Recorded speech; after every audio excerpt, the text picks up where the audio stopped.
Hello everyone. आज का जो हमारा टॉपिक है वो है static and dynamic resistance. Static and dynamic resistance.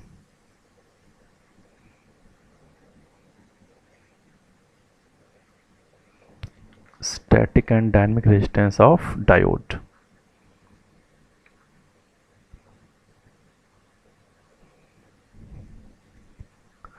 Static resistance को हम डीसी रेजिस्टेंस भी कहते हैं। तो स्टैटिक रेजिस्टेंस कहें या फिर डीसी रेजिस्टेंस कहें, सेम है। और डायनेमिक रेजिस्टेंस कहें या फिर एसी रेजिस्टेंस कहें, सेम है। ओके। अच्छा, हम जानते हैं डायोड को दो कंडीशन में बायसिंग कर सकते हैं, forward biasing and reverse biasing. Forward biasing में डायोड का जो रेजिस्टेंस होता है वो लो होता है या हाई होता है। फॉरवर्ड बायस में करंट फ्लो होती है, करंट फ्लो होगी, इसका मतलब रेजिस्टेंस कम होगा, तो इसमें रेजिस्टेंस लो होता है। रिवर्स बायस में बहुत ज़्यादा हाई रेजिस्टेंस होता है जिसकी वजह से इसमें करंट फ्लो नहीं होती है।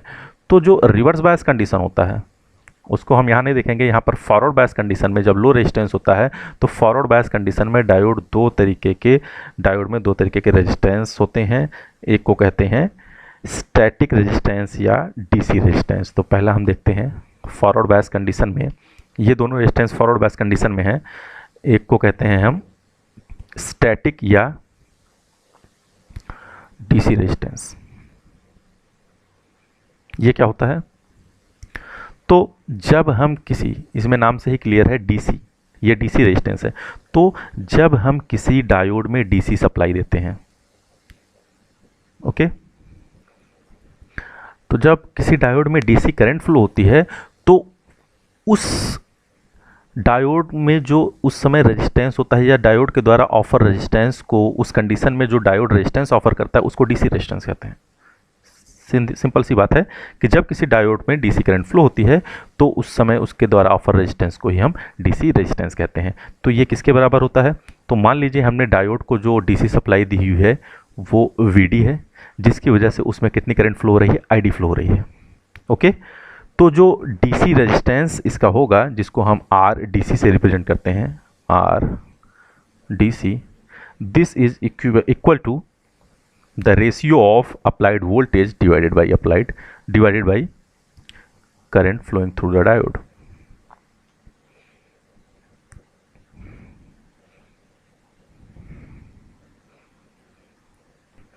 तो सीधी सी बात है कि स्टैटिक रेजिस्टेंस या डीसी रेजिस्टेंस डायोड में कब पाया जाता है? जब उसमें डीसी करंट फ्लो हो रही हो। और ये किसके बराबर होता है? ये उसमें अप्लाइड डीसी वोल्टेज और उसमें फ्लो होने वाली डीसी करंट आईडी के रेशियो के बराबर होता है। इसे आरडीसी से रिप्रेजेंट करते हैं। ओके, ये हुआ static resistance. Next is dynamic resistance. तो डायनेमिक रेजिस्टेंस क्या होता है? डायनेमिक रेजिस्टेंस को आप क्या कहते हैं? एसी रेजिस्टेंस कहते हैं। ठीक है, डायनेमिक और एसी रेजिस्टेंस।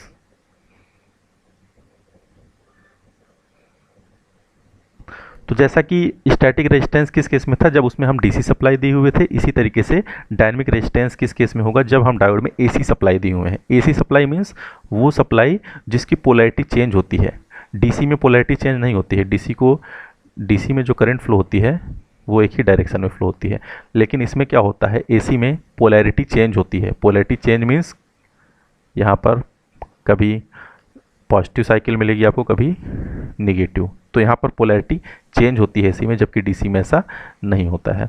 तो जब हम किसी डायोड में एसी सप्लाई देते हैं, तो जब हम किसी डायोड में एसी करंट अप्लाई करते हैं, तो अगर हमने एसी सप्लाई दी हुई है, तो अगर हम उसके वोल्टेज में थोड़ा सा चेंज करें, मान लीजिए हमने वो चेंज किया डेल वी, ठीक है, और इस वोल्टेज चेंज के कारण जो करंट में चेंज आया वो उसको हम मेजर कर लेंगे कितना चेंज हुआ। करंट देखिए, आपने इसे सप्लाई दी हुई है, वोल्टेज और करंट फ्लो हो रही है। हमने क्या किया? वोल्टेज को थोड़ा सा चेंज किया। कितना चेंज किया? मान लीजिए डेल वी चेंज किया, और इसके द्वारा क्या हुआ? करंट में जो चेंज हुआ वो डेल आई हुआ।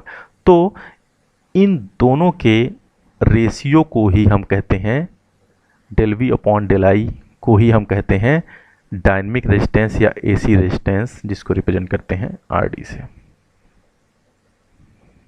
तो ये था स्टैटिक एंड डायनेमिक रेजिस्टेंस एक बार फिर देख लीजिए। जब स्टैटिक रेजिस्टेंस का पाया जाता है फॉरवर्ड बायस कंडीशन में, जब हम डायोड में डीसी करंट फ्लो कराते हैं और इसका डीसी करंट फ्लो होती है तो अप्लाइड डीसी वोल्टेज और उसके डीसी करंट के रेशियो को हम स्टैटिक रेजिस्टेंस कहते हैं। डायनेमिक रेजिस्टेंस का फ्लो होती है, डायनेमिक रेजिस्टेंस का पाया जाता है डायोड में जब उसमें एसी की करंट फ्लो होती है, और ये किसके बराबर होता है, उसमें चेंज किए गए एक स्मॉल चेंज इन वोल्टेज जिसके फलस्वरूप स्मॉल चेंजेज करंट होता है, और इन दोनों के रेशियो को ही हम डायनेमिक रेजिस्टेंस कहते हैं।